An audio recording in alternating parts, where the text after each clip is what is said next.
স্বাগত ডিবিসি সংবাদে আপনাদের সাথে আছি অর্ঘমিত্রা তরফদার। এবার জানাবো খবরের বিস্তারিত। ডক্টর মোহাম্মদ ইউনূস ও নরেন্দ্র মোদীর বৈঠকের পর বাংলাদেশ ভারত সম্পর্কের পারদ গলবে কিনা তা দেখতে অপেক্ষা করতে হবে আরও কিছুদিন।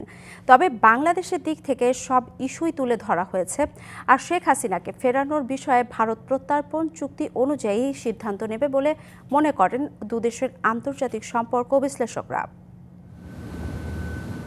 গেল কয়েক মাস ধরে চলা নানা টানাপোড়েনের মধ্যেই অবশেষে হলো বহুল আলোচিত ইউনূস মোদি বৈঠক। ব্যাংককে বিমস্টেকের সাইডলাইনে প্রথমবারের মতো ভারত বাংলাদেশ সরকার প্রধান পর্যায়ের বৈঠক। সাবেক প্রধানমন্ত্রীকে দেশে ফিরিয়ে বিচারের মুখোমুখি করার লক্ষ্যে চিঠি চালাচালি, ভারতের ভিসা বন্ধ অথবা সেভেন সিস্টার নিয়ে সরকারের ভাষ্য সবই ছিল এ কমাসের আলোচিত ঘটনা। তাই এই বৈঠকের দিকে চোখ ছিল সবারই। পরে প্রধান উপদেষ্টার প্রেস সচিব ও ভারতের পররাষ্ট্র সচিব বৈঠকের সারাংশ তুলে ধরেন। Democratic, stable, peaceful, progressive and inclusive Bangladesh. আন্তর্জাতিক সম্পর্ক বিশ্লেষকরা বলছেন, সম্পর্কের স্থবিরতা কাটলো কিনা তা বুঝতে কিছু নির্দেশকের জন্য অপেক্ষা করতে হবে। দুদেশই বুঝতে পারছে প্রয়োজন কার্যকরী সম্পর্ক। স্থবিরতা কাটবে কিনা বা কাটছে কিনা সেটা দেখবার জন্য আমাদের একটু অপেক্ষা করতে হবে। তার কারণ হলো, ধরেন স্থবিরতার যদি কাটছে এটা মনে করি, তার প্রথম একটা ইন্ডিকেটর হবে ভিসাটা উন্মুক্ত হচ্ছে কিনা। তাহলে আপনি বুঝতে পারবেন যে হ্যাঁ হচ্ছে একটা মানে একটা এভলিউশন বা একটা ডেভেলপমেন্ট হচ্ছে। সীমান্ত হত্যাকাণ্ড যদি কমে আসে তাহলে বোঝা যাবে যে হ্যাঁ কিছু একটা অগ্রগতি হচ্ছে। পাশাপাশি বসে থাকলেও এক ধরনের আন্ডারস্ট্যান্ডিং বা এক ধরনের একটা ভাইবস পাওয়া যায়, তো সেটা তো নিশ্চয়ই তাদের দুজনের মধ্যে এসছে। ভারতের আন্তর্জাতিক সম্পর্ক বিশ্লেষকরা বলছেন, শেখ হাসিনাকে ফেরানোর বিষয়ে প্রত্যর্পণ চুক্তির বাইরে যাবার কথা নয় দিল্লির। এখানে সবথেকে গুরুত্বপূর্ণ বিষয় যেখানে ম্যাডাম হাসিনার এক্সট্রাডিশন নিয়ে কথা হয়েছে, আমার ধারণা ভারতবর্ষের সরকার এক্সট্রাডিশন ট্রিটি যেটা ইন্ডিয়া অ্যান্ড বাংলাদেশ গভর্নমেন্টের মধ্যে আছে সেটাকেই বজায় রাখার চেষ্টা করবে এবং সেটাকেই মাথায় রেখে এগোনোর চেষ্টা করবে। ভারত সরকার মনে করেন যে সরকারই বাংলাদেশে প্রতিষ্ঠিত হবে, বাংলাদেশের মানুষ যাকে চাইবেন সেই সরকারের সঙ্গে কাজ করতে হবে। সবকিছুই শেষ কথা বলার আজকে দিন নয়, উচ্ছ্বসিত হওয়ার মতো নয়, কিন্তু ঘটনা যে একটা ইতিবাচক অগ্রগতি লক্ষ্য করেছি এটাকে অস্বীকার আমি করতে পারবো না। দুই প্রতিবেশী দেশের এই বৈঠককে ভূরাজনৈতিকভাবেও গুরুত্বপূর্ণ বলে মনে করেন তারা। ইশরাত জাহান উর্মি, ডিবিসি নিউজ, ঢাকা। ঈদের ছুটি শেষে কর্মজীবী সহ ছুটিতে ঢাকার বাইরে যারা ছিলেন তারা ফিরতে শুরু করেছেন ঢাকায় ফেরায় মানুষের খবর জানাতে কমলাপুর রেল স্টেশন থেকে সহকর্মী মাহমুদুল হাসান নাজিম সরাসরি যুক্ত হচ্ছেন। নাজিম, আজকে ঘরে ফেরা ঢাকা ফিরতি মানুষের ভিড় কেমন দেখছেন? কোনো ভোগান্তি আছে কিনা জানাবেন। অর্ঘ, আপনাকে ধন্যবাদ। প্রথমত জানিয়ে রাখছি, কালকে অফিস খোলা, সেই তুলনায় যে ঈদের একটি লম্বা ছুটি ছিল, টানা 9 দিনের ছুটি কবলে ছিল পুরো দেশ, সেই ক্ষেত্রে হয়তো আজ একটু বাড়তি চাপ থাকতে পারে।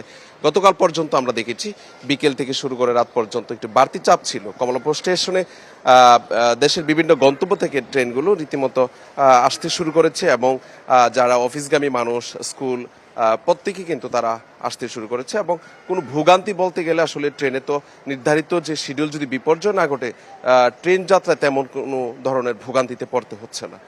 আর ঢাকা থেকে সকাল থেকে যে চট্টগ্রামের উদ্দেশ্যে মহানগর প্রভাতী যে ট্রেনটি ছিল সেই ট্রেনটি কিন্তু নির্ধারিত 7:45 সেটি কিন্তু প্ল্যাটফর্ম থেকে ছেড়ে গিয়েছে। সেই সাথে যদি আমি বলি, হয়তো যেহেতু কাল অফিস আদালত খোলা, সেই ক্ষেত্রে হয়তো দুপুরের পর থেকে বিকেল পর্যন্ত হয়তো একটু বাড়তি চাপ থাকতে পারে। এর আগে আসলে ভোগান্তি এড়াতে যেন কোনো বাড়তি যানজট বা কোনো ধরনের হয়রানিতে পড়তে না হয়, সেই ক্ষেত্রে কিন্তু নগরবাসী বেশ ছুটি কাটানো 3 দিন 2 দিন হাতে রেখে কিন্তু ঢাকায় তারা চলে এসছে। গত কয়েকদিন ধরে কিন্তু আমরা টানা এখানে অবস্থান করছি এবং ডিবিসি নিউজের দর্শকদের জানানোর চেষ্টা করছি আসলে ঢাকার যানজট সহ এবং স্বাভাবিকভাবে যে ঢাকামুখী যেসব যাত্রীরা আছেন তাদের সর্বশেষ খবরাখবর আমরা ডিবিসি নিউজের মাধ্যমে জানিয়েছি। আসলে আজকে সকাল থেকে কিছুটা কিন্তু যাত্রীর চাপ অনেকাংশে কম দেখে বলে মনে হচ্ছে। কমলাপুর স্টেশনের যে অবস্থানটি রয়েছে, বিভিন্ন লোকাল ট্রেনগুলো সেটি কিন্তু আসতে শুরু করেছে এবং সেটি করে কিন্তু দেশের বিভিন্ন গন্তব্য থেকে যাত্রী আসতে শুরু করেছে। হয়তো পরবর্তী বুলেটিনে আপনাদেরকে আরো বিস্তারিত জানাতে পারবো ঘরমুখী মানুষের অবস্থানটা আর কি। অর্ঘ্য, এই ছিল আমার কাছে অবস্থা। নাজিম, ধন্যবাদ আপনাকে।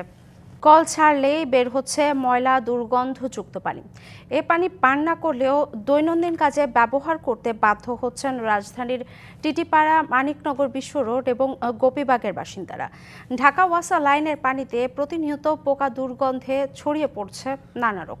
সবচেয়ে বেশি আক্রান্ত শিশু ও বয়স্করা। অভিযোগ, মাসখানেক ধরে পানি সমস্যায় ভুগছেন স্থানীয়রা। কেনা পানিই ভরসা তাদের। বারবার জানালেও কোনো ব্যবস্থা নেয়নি ওয়াসা। ওয়াসার পানিতে ঘুরছে পোকা, ভাসছে ময়লা। এ পানি খাওয়া না গেলেও বাধ্য হয়ে ব্যবহার করছে রাজধানী টিটিপাড়া, গোপীবাগের বাসিন্দারা। গত 1 মাস ধরে গোপীবাগ বিশ্ব রোডের পাশেই 15 তলা ভবনের মানুষ ওয়াসার ময়লাযুক্ত পানি ব্যবহার করে পানিবাহিত রোগে ভুগছেন। এ ভবনে 40টি পরিবারের মধ্যে বেশি আক্রান্ত হয়েছেন শিশু, বয়স্করা। হ্যাঁ, 1 মাস ধরে তো আরও বেশি সমস্যা। আমার শাশুড়ি আম্মা আছেন, উনি তো বয়স্ক মানুষ, ওনার কিন্তু এই যে এখনো ডায়রিয়া চলছে। ঈদের একদিন আগের থেকে ডায়রিয়া, আমি ওষুধ খাইও আমার কোনো হয় না। সরেজমিনে গিয়ে দেখা যায় কল ছাড়লেই বের হচ্ছে ময়লা পানি, যেখানে ঘোরাঘুরি করছে বড় বড় পোকা। দুর্গন্ধ তো নিত্যদিনের। মানে নর্দমার পানি যেরকম ময়লা, ওরকমই ময়লা। এটা পুরো রমজান মাস ছিল, কলের মুখে মুখে কাপড় বেঁধে টেঁধে এখন ওইভাবে আমাদের কাজ চালাতে হচ্ছে। এই পানি ব্যবহার করে আমি এবং আমার বিল্ডিংয়ের অনেকেই আমরা অসুস্থ হয়ে পড়েছি। রাজধানীর টিটিপাড়া, মানিকনগর বিশ্ব রোড, গোপীবাগ বিশ্ব রোড থেকে আরকে মিশন রোডের ব্রাদার্স ক্লাবের মাঠ পর্যন্ত এ এলাকায় আনুমানিক প্রায় 1 লাখ লোক বসবাস করেন। এসব এলাকায় পানি সংকটে রান্না ও গোসল করতে সমস্যা হচ্ছে স্থানীয়দের। পানিতে দুর্গন্ধ তো আছেই, এর সাথে একদম ডাইরেক্ট কেঁচো আসতেছে, ময়লা পানির বিষয়টি ওয়াসাকে বারবার জানানো হলেও কোনো ব্যবস্থা নেয়নি। এর আগে কয়েকবার ওয়াসার পানিতে ময়লা ও পোকা পেয়েছে স্থানীয়রা, কিন্তু স্থায়ী সমাধান করেনি ওয়াসা। এমন অভিযোগের বিষয়ে ঢাকা ওয়াসার দায়িত্বশীল কারো বক্তব্য পাওয়া যায়নি। Rakib Hossain, DBC news, Dhaka. DBC সংবাদ এই ছিল এখনকার মতো। ডিবিসি নিউজের সংবাদগুলো পড়তে ভিজিট করুন dbcnews.tv আর ভিজিট করুন ডিবিসির ফেসবুক পেজ এবং ইউটিউব চ্যানেল। ডিবিসির সঙ্গেই থাকুন।